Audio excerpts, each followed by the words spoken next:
시청자 여러분 안녕하십니까. 세상만사 김동률입니다.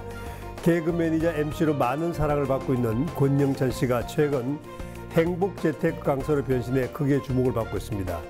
세상만사 오늘은 다방면에서 맹활약을 하고 계시는 권영찬 씨 모셔서 재미난 얘기 나눠보도록 하겠습니다.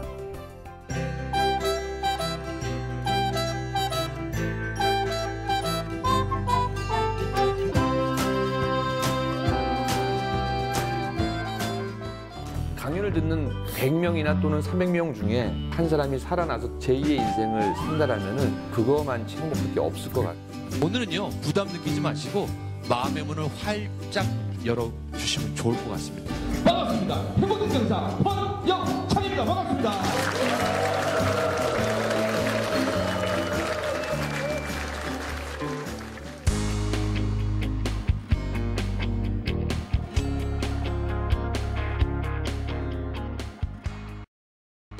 자, 권영찬 씨 어서 오십시오. 네, 안녕하세요. 반갑습니다. 네. 스튜디오가 갑자기 환해지는 것 같습니다. 네. 네. 뭐 워낙 널리 알려져서 새삼 소개는 필요 없을 것 같고 네. 요즘 어떻게 지내십니까? 요즘에는 조금 열심히 살려고 노력합니다. 네. 뭐 지금 한 4개에서 5개 프로의 MC나 이제 고정 게스트를 맡고 있고요. 네. 또 지금 한 월 10회에서 15회 정도 뭐 대기업이나 정부 공기관, 지자체에서 이제 행복재테크란 제목으로 이제 강연을 해드리고 있고, 네. 또 저만 이제 일을 하다 보니까 내 주위에 괜찮은 강사들이 많더라고요. 그래서 이제 강사를 인큐베이팅하는 시스템을 해서 스타 강사를 발굴해서 스타 강사를 한 10분 정도 모시고 있는 이제 회사를 운영하고 있고요. 네. 또 제일 중요한 거는 나이가 40 중반이 넘었는데 늦게 대학원을 시작했습니다. 아, 그럴까요? 보기에는 네. 30대 중반을 아이고, 보이는데. 감사합니다. 저는 처음에 우리 김동률 교수님이 동생인 줄 알고 말을 놓을 뻔했다가 근데 네. 그 늦게 시작한 공부가 네. 굉장히 재밌으면서도 힘이 들더라고요. 네. 예전에는 사실은 방송국에 있으면 이렇게 박사 중에 박사분이 오다 보니까 네. 석박사분들 되게 우습게 생각했는데 네. 제가 이제 뒤늦게 대학원 석사 공부를 하다 보니까 석박사는 우스운 분들이 아니라 굉장히 존경받아야 될 분들이라는 걸 제가 알았거든요. 네. 그래서 한 일주일에 한 4-5개의 일을 또 다른 일을 하면서 네. 최선을 다하고 또 그 안에서 기쁨을 얻으려고 노력하고 있습니다. 네. 그 행복 재테크라고 제가 이제 소개를 해드렸는데, 네. 그 재테크 보통 이제 재산을 증식하는 거잖아요. 그렇죠. 행복 재테크는 그럼 행복을 증식하는 건가요? 아니면 그 개념이 어떻게 됩니까? 재테크만 사람들이 목적으로 하는 게 아니라 결론적으로는 재테크 왜 하세요라고 하면 사람들이 행복하려고요. 우리 가족 기쁘게 해주려고, 여행 가려고. 근데 막상 목표에 도달하면 아무것도 안 하시더라고요. 그래서 재테크를 기본으로 하되 우리가 돈만 재를 택할 게 아니라 내가 얼마나 행복한지, 내가 과연 지금 위치가 제대로 서 있는지, 내가 과연 내가 하고 싶은 일을 하는지를 행복을 택할 필요도 있다. 그래서 행복 재테크라는 이제 강연 제목을 강연하고 있습니다. 권영찬 씨 말씀 들으니까 찰스 디킨스의 그 네. 스크루지 크리스마스 캐롤 얘기가 생각나는군요. 그 짧은 소설은 그 재테크 목적이 되어서 네. 결국 그 영감님 불행하지 않습니까? 그렇죠. 그 재테크는 행복으로 가는 수단이지 목적이 되어서는 곤란하다. 네. 그런 말씀이시죠. 그래도 제가 짧은 인생이지만 한 47년 살아보니까요. 네. 또 제가 몇 번의 힘든 걸 겪어봤거든요. 네. 그러니까 그거는 어찌 보면은 제 의견상 좀 이렇게 정확한 정답이 아닌가라는 생각을 좀 이렇게 감히 말씀드립니다. 네, 그 권영찬 선생은 인생의 고비가 여러 번 있었고 특히 뭐 뚜렷한 고비가 서너 번 있었다 그러던데 뭐 그 고비가 무엇이고 또 어떻게 잘 극복을 하셨을까요? 이미 이렇게 시청자분들이 아시는 분은 아실 텐데 그때 그 사건이었구나라고 하실 텐데 저는 이제 먼저 2005년도에 그러니까 제가 30대 중반이었거든요. 굉장히 잘 나갔었어요. 나는 뭐 최고의 스타는 아니지만서도 방송 10개 프로의 MC를 맡고 있었고 또 회사도 창업해서 잘 되고 있었는데 어느 날 한 여성이 잊지도 않은 죄를 저한테 이제 그러니까 제가 그 상대 여성을 이제 폭행했다는 거죠. 성폭행. 근데 저는 그 상대 여성과 아무 관계가 없었거든요. 네. 근데 그게 일파만파 커지면서 언론 재판이 시작됐어요. 마녀사냥이 시작됐군요. 네네. 그래서 네. 저는 하지도 않은 일 때문에 그 안에 갇혀 있게 되고 37일 제가 구치소에 있었거든요. 네. 그리고 분명히 나는 있는 그대로만 얘기하면 된다는데 제가 좀 성격이 급한 편이에요. 네. 그래서 빨리 제가 진실을 밝히려고 했더니 오히려 그게 득이 아니라 실이 돼서 1심에서 2년 6개월이라는 실형을 받았어요. 근데 저는 그 안에서 곰곰이 생각했는데 왜 신이라는 사람이 있으면 나한테 이런 엑서사이즈, 이런 시련을 줬을까라고 생각했을 적에 37일 동안 있으면서 저는 좀 큰 거를 발견했습니다. 뭔 큰 거를 발견했냐면은 억울하다는 생각은 사실은 99%였는데 1%의 생각은 뭐냐면은 야, 사실은 내가 10개 프로의 MC를 하면서 돈 찍어내는 기계 같다는 생각이 들었었거든요. 네. 그리고 어떨 때 보면은 PD가 뭐뭐 하자고 하면은 에이, 그거 선배가 먼저 해봤는데 그거보단 이게 나라고 얘기했는데 어찌 보면은 그 후배 PD가 하고자 했던 게 새로운 또 방송의 혁신이 될 수 있다는 생각이 들었는데, 그러니까 제가 자이든 타이든 간에 그 좁은 공간에 갇혀 있으면서 나한테 다음에 다시 한번 방송이나 강연할 기회가 있다면은 그때는 정말 최선을 다하고 목숨 바쳐야 되겠다라는 그게 첫 번째 경험이었고요. 네. 모 방송을 촬영하다 세트장이 무너져서 아. 근데 그 밑이 콘크리트 바닥이었어요. 네. 근데 3m면은 그리 높지 않은 높이였는데 추락을 했는데 제 왼쪽 뒤꿈치랑 관절이 아예 가루가 되고 3번, 4번 척추뼈가 부러져서 당시에 또 그 사건으로 해서 온몸에 기부스를 하고 병원에 6개월 동안 누워 있었는데 지금 그러실 수 이제 있습니까? 내 지금은 이제 제 왼쪽 뒤꿈치 이제 텅스텐 8개 있는데 당시에 뭐 장애 등급은 받게 되는데 물론 이제 요즘에 눈이랑 비가 오면은 살짝 좀 쩔뚝쩔뚝하는 걸 좀 느낄 수는 있는데요. 뛰지는 못하겠군요. 네, 그래서 지금 뛰는 운동은 못 합니다. 마라톤은 못 하시고. 네, 근데 건강이 얼마나 소중한 걸 알게 돼서 건강에 책임을 진다. 근데 저는 이런 말씀을 드리고 싶어요. 많은 사람들이 스티브 잡스가 56살 때 네. 2011년도에 10조 원의 자산을 남기고 돌아가셨잖아요. 네. 근데 다들 부러운 거예요. 그 10조 원의 돈은 누가 가져갈까? 그리고 그의 까칠함을 배워라, 리더십을 배워라 했는데 저는 유일하게 제가 아파보고 곰곰이 생각해 보니까 스티브 잡스는 결코 성공한 사람이 아니다. 건강에 있어서는 빵점짜리였거든요. 그랬죠. 물론 저희 아버님도 췌장암으로 돌아가셨는데 사실은 10조 원의 돈이 있으면은 못 고칠 게 없을 것 같잖아요. 네. 근데 만약에 이 자리에 스티브 잡스를 모셔놓고 방송을 한다면은 당신 뭐가 소원입니까라고 하면은 나 좀 살려줘라. 건강이겠죠. 왜? 나만 살려주면 나는 아무 돈이 없어도 제2의 제3의 애플을 창업할 수 있다. 그런데 사실은 그 사람은 살아날 수 없잖아요. 그러면 반대로 스티브 잡스가 많은 시청자분들이 지금 고민하고 때로는 좌절해서 힘들어하실 거잖아요. 그리고 아마 그분들에게 이런 얘기를 하지 않을까 생각이 들어요. 나는 지금 살고 싶어도 못 산다. 10조가 있어도 못 살아나는데 당신은 지금 건강을 갖고 있으면 이미 10조 원의 자산을 갖고 있는 거다. 뭐가 불안하냐. 한번 다시 도전해보라. 이런 생각을 하면서 저는 힘들어도 다시 일어나고 힘들어도 일어나고 그렇습니다. 네, 그 동감이 가지면 굉장히 묘한 그런 상담법이군요. 네네네네. 그러니까 네. 자, 명강사, 이제 네. 개그맨보다 명강사로 이름을 날리고 계시는데 강의 준비는 어떻게 하십니까? 그럼 개그맨에 지금 이제 주로 게스트 스피커로 활동하고 계시면. 본격적으로 하게 된 거는 2009년도에 한 아카데미에서 CEO 아카데미였는데 제 프로그램에 나왔던 게스트였거든요. 근데 네. 저한테 강연을 한번 유머 스피치를 부탁했는데 그때 당시 좀 힘들 때였어요. 네. 근데 3시간 강연을 하고 이제 저희 연예인 쪽으로는 출연료 강연료라고 하죠. 한 네. 50만 원 죄송한데 차비밖에 안 된다. 왜냐하면 이제 저희는 연예인이니까 좀 그게 아무래도 작은 편에 들어갑니다. 그런데 네. 과연 내가 저거를 받고 3시간 강연을 하려면 일주일을 공부를 해야 되거든요. 네. 또 왜냐면 이제 교환이라고 해서 PPT를 다 만들어야 되거든요.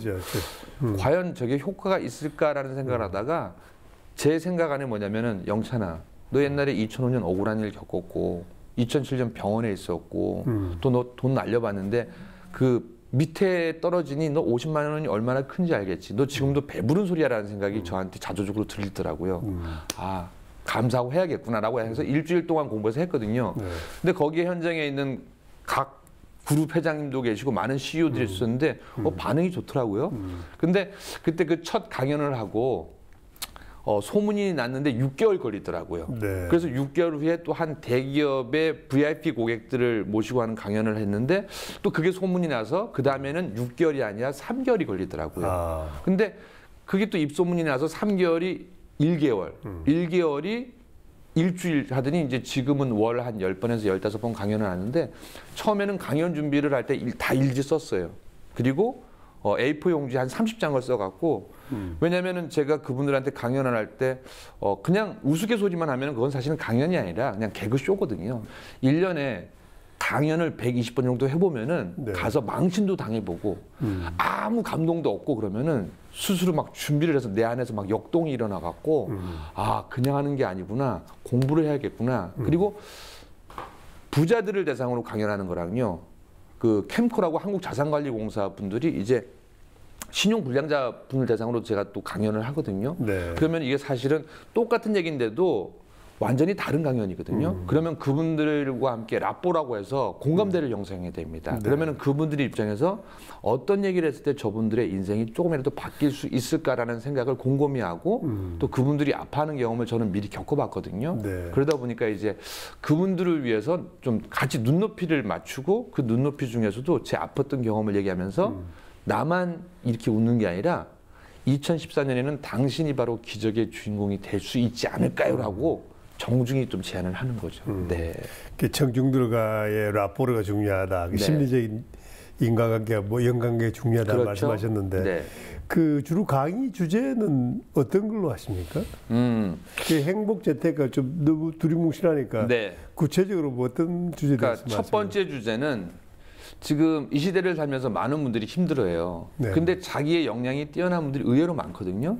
제가 참 운이 좋게도 이제 마케팅 쪽에 일을 하다 보니까 2009년도, 2010년도 이제 박지성 선수의 그 국내 유일한 총괄 마케팅 이사도 맡았었거든요. 네. 그리고 2009년, 2010년, 11년, 12년까지 또 대종상 영화제 총괄 마케팅 이사를 또 감사하게 저한테 또 맡겨주시더라고요. 근데 제가 이 시대를 살면서 많은 분들을 인큐베이팅하고 마케팅을 해드려 보니까 네. 사실은 박지성 선수 평발이었거든요. 또 제가 한 6년 동안 마케팅을 도와드린 한경희 대표는 그 당시 초창기에 제가 도와드렸거든요. 네. 2005년까지. 근데 정말 작은 사무실에 그냥 네. 여자분이었거든요. 근데 네. 지금은 매출이 제가 한번 조사해 봤더니 매출이 한경희 생활가액이 1,700억이 넘어서 그러니까 미국 포브스지가 인정한 아시아를 움직이는 여성 CEO 20인에 들어갔더라고요. 근데 제가 그분들을 마케팅을 해 드려봤더니 다른 게 아니라 평발이어도 최선을 다해라. 남들이 6시간 할 때 8시간 뛰면 된다. 그러니까 하나씩의 장점은 다 갖고 있는데 그 장점이 어떤 건지 모르시더라고요. 그래서 이제 일단은 당신이 기적의 주인공이다. 또 많은 분들이 저도 사실은 재테크에 관심이 있거든요. 제가 47인데 저희 애가 이제 4살밖에 안 되니까 어떻게든 걔는 대학은 보내줘야 되잖아요. 그러니까 행복 재테크, 꿈을 재테크하고 당신을 재테크하고 인생을 재테크하라 해서 강연 제목은 굉장히 한 10개 정도 되는 것 같습니다.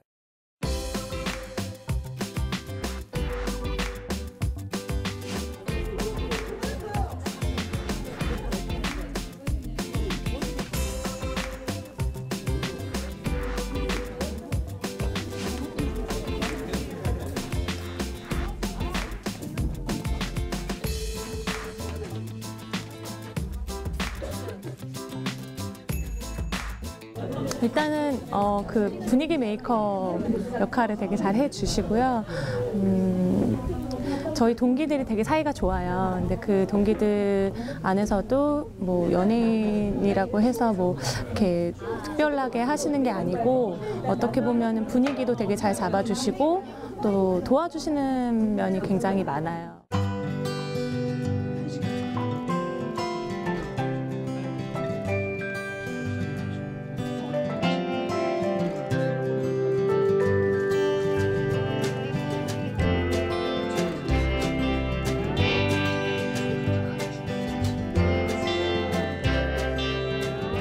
시각장애인을 위해서 그 우리 선생님의 돈으로 개안 수술도 해주시고 하는 것도 하고 참 좋은 일을 많이 하시는 것 같고요. 누굴 도와줄 때는 정말 순수한 마음으로 최선을 다해서 도와주시는 그런 모습들이 연예인이시지만 너무 좋은 것 같아요. 네.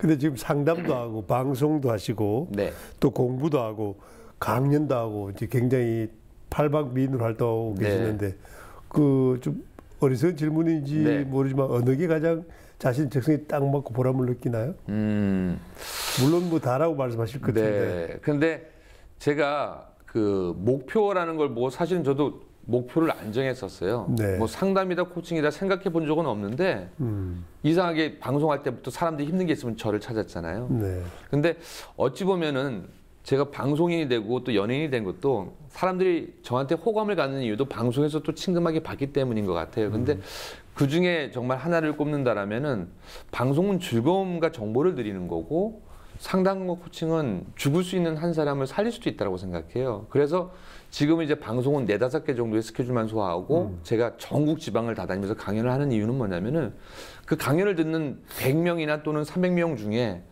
내가 내 아팠던 경험을 함께 나누고 성공할 수 있다는 걸 보여줘서 그 한 사람이 살아나서 제2의 인생을 산다라면은 저는 그거만치 행복할 게 없을 것 같아요. 그래서 큰 보람을 저한테는 이제 상담과 코칭이 지금 가장 보람을 느끼고 그의 방송이나 여가지들은 그 또 수단이 되는 거고 방법이 되는 거죠. 네. 그 말씀을 들어보니까 정신없이 바쁠 것 같은데 네. 혹시라도 짬이 나면은 짜투리 시간은 어떻게 보냅니까? 혼자서 뭐 남을 웃기는 연습을 하나요? 아니면 책을 읽나요? 네, 되게 재미난 게 책은 제가 안 읽으려고 하더라도 대학원을 다니니까요.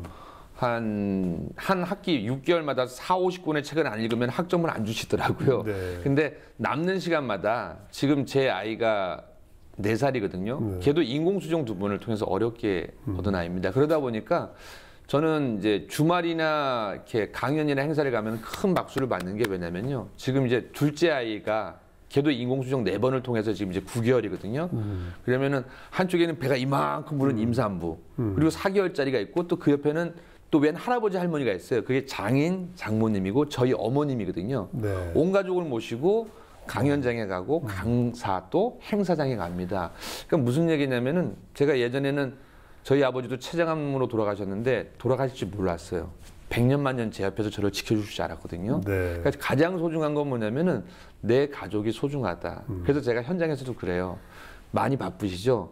그래도 지금 이 현장에 여러분의 아내, 남편, 아이와 가족과 함께 있다면 얼마나 좋겠습니까 하고 저는 보여드려요. 네. 그런 것처럼 사실은 보여드리는 거 이상 좋은 강연이 없더라고요. 그 강연장에 대부들을 끌고 가시겠군요. 네, 그래서 이왕이면 대신 이제 막힌 강연장이라면은 외부에서 기다리게 하고 저는 알려드립니다. 근데 제일 소중한 게 우리가 왜 행복하고 왜 돈을 벌려고 하는지에 다시 한번 생각해 보면은 아마 해답이 나올지 않을까라는 생각을 해봅니다. 그래서 아이와 좀 많이 놀아주고 근데 또 이 방송을 하니까 어제 좀 제가 아이가 너무 막 귀찮게 하니까 대학원 과제도 해야 되는데 그래서 제가 혼냈어요. 근데 네. 오늘 이 방송하면서 저도 좀 미안해갖고 오늘 끝나면 좀 잘해줘야 되겠습니다. 네.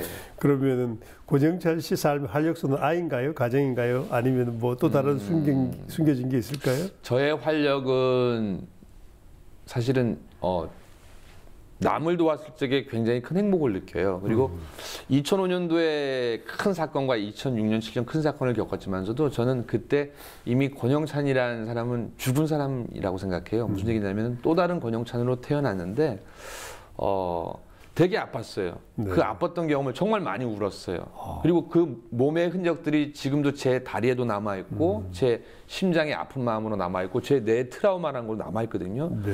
근데 그게 나쁜 쪽으로 이렇게 현상이 일어났으면 감사한데 저는 좋은 쪽으로 일어났던 게 뭐냐면은 저의 앞으로 삶은 제가 수익의 반 이상을 전부 도네이션하고 뭐 예를 들자면은 좀 인기가 있다 보니까 치킨 CF도 들어왔고 피자 그리고 강원도처럼 감자떡도 CF도 들어왔거든요. 근데 네. 이 한 편을 찍을 때마다 한 몇 천만 원의 수익을 벌을 수 있었는데 곰곰이 생각했어요. 이거를 빨리 벌어서 내가 사업하면서 지금 빚을 갚아야 되는데 근데 이거는 내 게 아닌 것 같아요. 그래서 이제 그거를 계약을 바꿨어요. 내가 CF 개런티를 안 받을 테니까 소녀는 내가 후원하는 소녀는 새터민 가정, 네. 또 조부모 가정, 네. 그리고 여러 보육원이랑 여러 곳에 3년 동안 떡과 피자, 치킨을 보내줘라. 근데 그분들이 약속을 지켰어요. 네. 근데 3년이 지난 지금도 그분이 권영찬은 참 괜찮은 사람 같아. 그래서 그대로. 틈틈이 좀 회사에 이익이 날 때 권영찬 씨 요번에 후원할 회사 없어요? 하면 또 제가 후원해 드리거든요. 그러니까 네. 어찌 보면은 옛날에는 저 혼자 가졌어요. 근데 물론 제가 100이라는 거를 벌면은 저희 아이도 어리기 때문에 가족을 위해서 좀 써야 될 것 같아요. 근데 네. 그 나머지는 쓰고 남은 나머지는 제가 사회에 쓸 수 있는 걸 쓰거든요. 그러니까 제 주위인 사람들이 제가 지금도 돈을 많이 버는지 아는데 돈은 많이 벌어요. 근데 제가 요번에 대학원 등록금도 한 번에 못 내고 사실은 나눠서 냈어요. 학교에 그런 제도가 있더라고요. 분할 납부. 네, 분할 납부인데 어떤 사람이 야 그것도 한 번에 안 나고 봉사라는 건 그거는 희생이야 희생. 너 그러면 안 되라고 하는데 제 돈이 있고 남의 돈이 있더라고요. 네. 근데 제가 번다고 해서 다 제 돈은 아닌 것 같더라고요. 그래서 제가 번 돈 중에 일부는 내 거, 일부는 교수님께 될 수도 있고 또 다른 사람이 될 수도 있고 힘든 사람의 몫이 될 수도 있다. 그게 제 희망이고 목표고 꿈입니다. 네. 말씀을 들으니까 성직자가 하시는 말씀 같은데 듣기에는 어릴 때 꿈이 목사님이었다 그러는데 어떻게 하다가 네. 그 개그맨의 길로 들었을까요? 근데 저희 집안에 외가 쪽으로 목사님이 많았어요. 네. 그러다 보니까 자연히 꿈이 목사였는데, 근데 네. 목사님은 아무나 되는 거 아니더라고요. 그리고 저는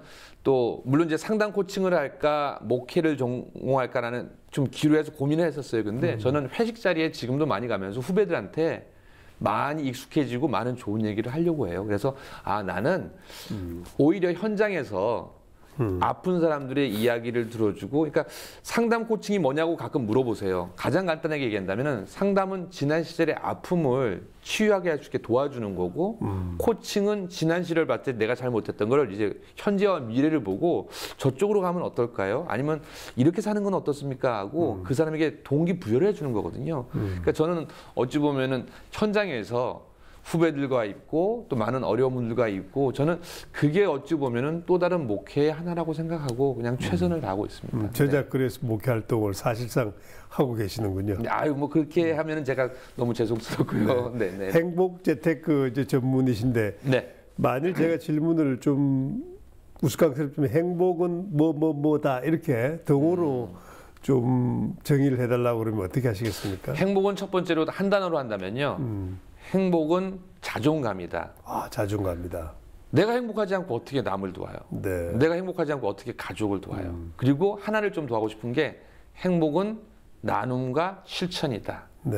왜냐하면은 아무리 제가 머릿속으로 여러 가지를 생각하고 상상하고 아이디어를 낸다고 하더라도 나누지 않고 실천하지 않는 거는 아무 필요가 없더라고요. 네. 대신 이제 시청자들이 저랑 똑같을 필요는 없을 것 같아요. 왜냐하면은 사람마다 각기 다르거든요. 제가 재테크를 할 때 그래요.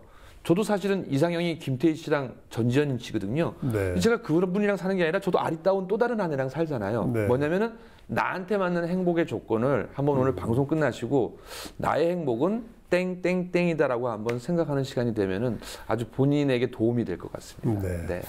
자, 그 개그맨보다 이제 정말 뭐 행복 재테크 전문가인 걸 실감할 수 있습니다. 이 자리를 빌어서 앞으로 꿈이나 계획 같은 건 어떻습니까? 이제. 저는 꿈은 큰 거보다는 하루하루 최선을 다하는 게 참 좋거든요. 네. 그리고 제가 어디 가든지 간에 오늘도 정말 제가 방송하면서 최선을 다하려고 했던 게 저는 내일 죽을 수도 있다는 생각을 하면서 하나하나 다 하려고 했는데 일단 제 단기 목표는 시각장애인 100분의 개안 수술을 시켜드린 거고요. 그리고 그게 끝나면은 제가 그 소아암으로 죽는 아이들, 제가 아이를 인공수정 나서 어렵게 키워보니까요. 그 어린 나이의 아이들이 천국으로 떠나면 부모님들이 얼마나 슬프겠어요. 그래서 그 소아암 아이들을 또 한 100명 정도 또 도우는 목표가 있습니다. 그러니까 저는 큰 거보다는 그거를 하나하나씩 하다 보면은 제 목표가 생기고 지금 그리고 이제 빨리 석사 졸업하고 또 이왕이면은 석사에서 끝나는 게 아니라 박사의 문을 두들기면서 정말 사람의 마음, 그러니까 그거는 공부를 더 한다는 게 아니라 제가 그 사람에 대해서 잘 모르겠어요. 근데 제가 여러 가지 상담, 임상을 통해서 마음의 문을 톡톡톡 두드렸을 때 이렇게 두니까 안 열리더라고요. 그럴 때는 여보세요, 문 좀 열어주세요 하면 또 열리는 경우가 있더라고요. 그래서 좀 더 아픈 사람들의 마음에 깊숙이 들어가서 그분들의 좀 이렇게 아픔을 같이 하는 사람이면 좀 그래도 괜찮은 인생이지 않을까라는 한번 생각을 해봅니다. 네. 그런 꿈을 이루시려면은 우선 돈도 좀 많이 벌으셔야 되겠군요. 많이 벌어야 네, 시청자분들이 네. 많이 초대해야 되겠군요. 그래서 네. 소아암 아이들도 도움을 주고 네, 또 네, 네, 시각장애인한테도 도움을 주고 그래야 되겠군요. 네. 그 꿈을 꼭 이루시기 바랍니다. 네, 아유 감사합니다. 네, 오늘 귀한 말씀 네, 고맙습니다. 아유 고맙습니다. 네, 네.